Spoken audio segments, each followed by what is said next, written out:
Hello Gundam fans, Jitaro speaking. This is Senshi number 329 RX-78-2 Gundam anime color version. This is a kit released by Bandai in 2009. Of course, Bandai made in China. This is the manual, so you can see what it would look like if it was painted and everything done by a pro.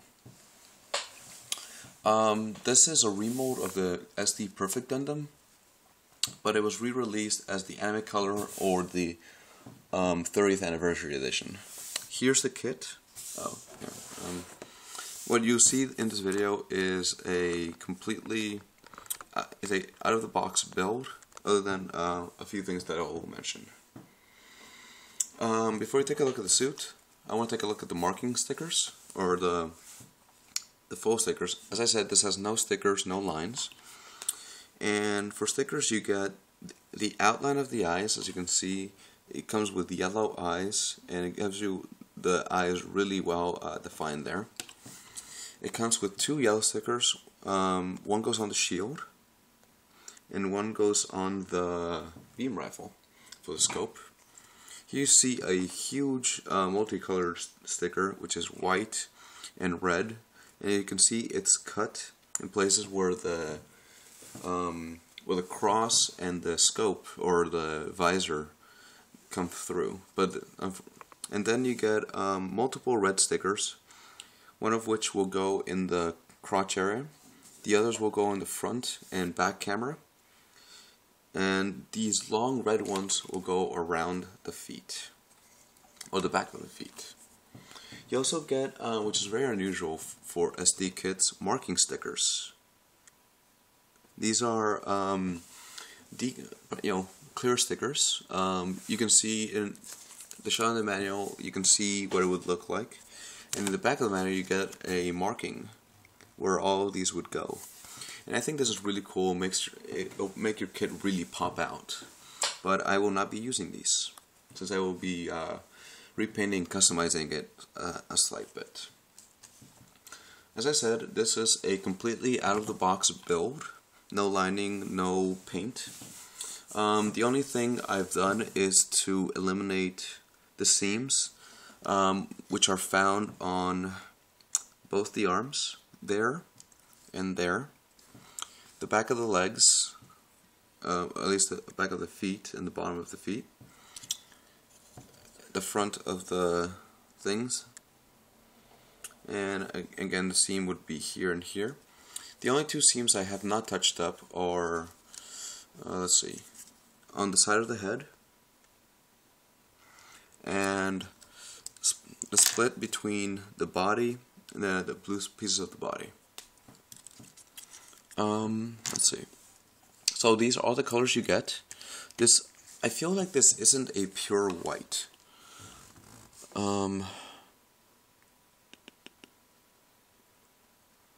don't know, it just doesn't look pure white to me. Again, I'm thinking that what you see in the background would be more of a pure white. And it looks like it has a different tinge, or different hue, I guess would be the better word. You get blue, a really nice orangey yellow. I love this yellow. Unfortunately, I will be painting it. White, blue, red. You have a few red pieces, which really well done on Bandai's part. You get the bags of the eyes in red, and that's connected to the chin. So very well done in terms of molding and the posability, which we will look at right now. So in terms of posability, this is a super deformed model, so posability shouldn't be that good, but this really beats out a lot of current SD models. So here you have the head. It can rotate. It's on a ball joint, so it goes forward, back, side to side, and you can practically put it anywhere. You can give it that under, I'm angry at you, or a surprise look, I guess. It is a plastic ball joint on a polycap in the bottom of the head. Let's see if I can get it back on. Okay. The arms are on a weird joint. Usually there's either a polycap or there's like a peg coming out. But here, as I showed when I showed the seam, you have a polycap here, and then you put a plastic piece. Oh shoot. Here. I don't know why it's not focusing. I'm sorry. There we go. You have a polycap, and so it can go forward and back, then up and down. And the shoulders are molded in one piece. So there are no unseemly seam lines on the shoulders. Then the arms are connected via a polycap, and they can go, let's put this out, forward, and if you pull it on it slightly, you can get it even farther over. Back slightly. You have a oh well. Yeah, sometimes that happens. If you can bend the elbow this way, it goes backwards too, unfortunately. If you pull it out slightly though, you can get a farther bend than you would, maybe even farther. And then you can also rotate, because it's not limited by these divots in the arm. The joint for the hands is a swivel. It's so it can only rotate. There's no real wiggle, but they are separate and really in pretty nice details in the hands.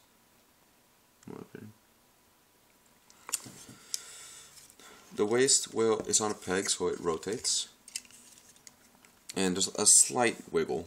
I mean, it's not very noticeable. Amazingly, all these yellow spots are yellow, or are molded in yellow, which is really amazing. The legs are connected on ball joints, so I can go forward, back, out a lot actually, and in.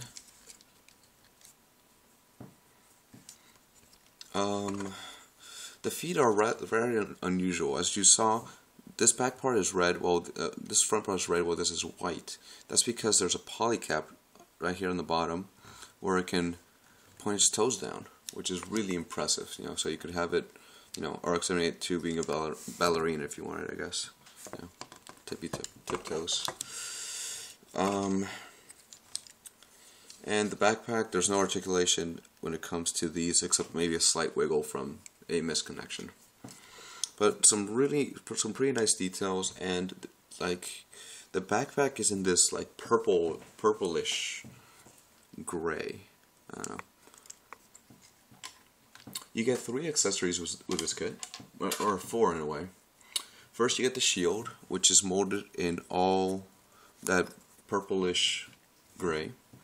And if you look at the arms, they each have a slot. Oh shoot. Oh well. They each have a slot in the arm. You can see that right there. It just goes into the arm, plain and simple. You get a beam rifle, again molded in all gray. There's a seam line running down this. This is just 3 pieces, 2 halves, and then you put on the scope, which can move from side to side, and it goes into the hand just fine. And last but not least, you get a beam saber. So you have a beam handle and a beam blade, kind of a toothpick, as Friday Night 2 likes to call it. It's exactly the same size, but unfortunately, if you have this one out, you still have these 2, since these are not removable. The last accessory, which is a rather odd one and rather surprising, is you get a background for this. Let me just put this over here and maybe pose it a little bit. Make it. And then you can see, like, there it is. You can just like stand in front of it and it looks like in a battlefield. And here you see kind of like it looks like a shot from the Battle of Abaku with an SD, a super deformed white base. And on the sides they're advertising the gun cannon and the gun tank.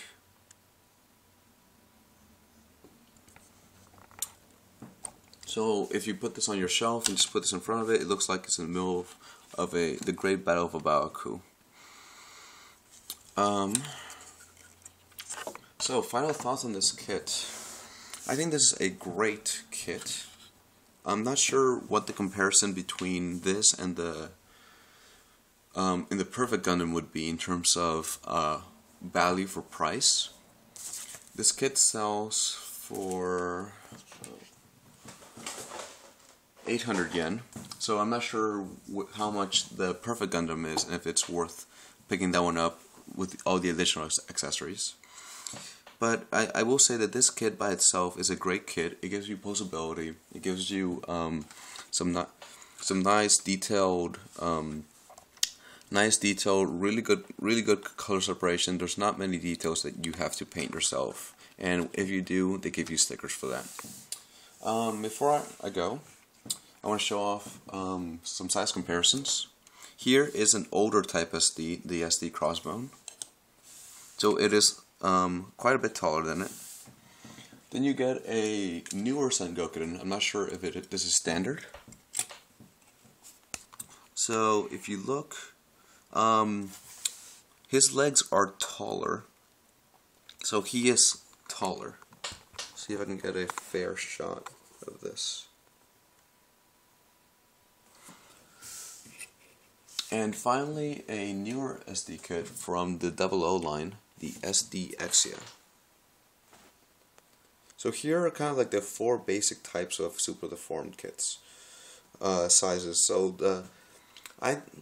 while this one is wider than it is taller, this one's a nice, like, practically a square. I think this is the best proportioned in terms of the kits.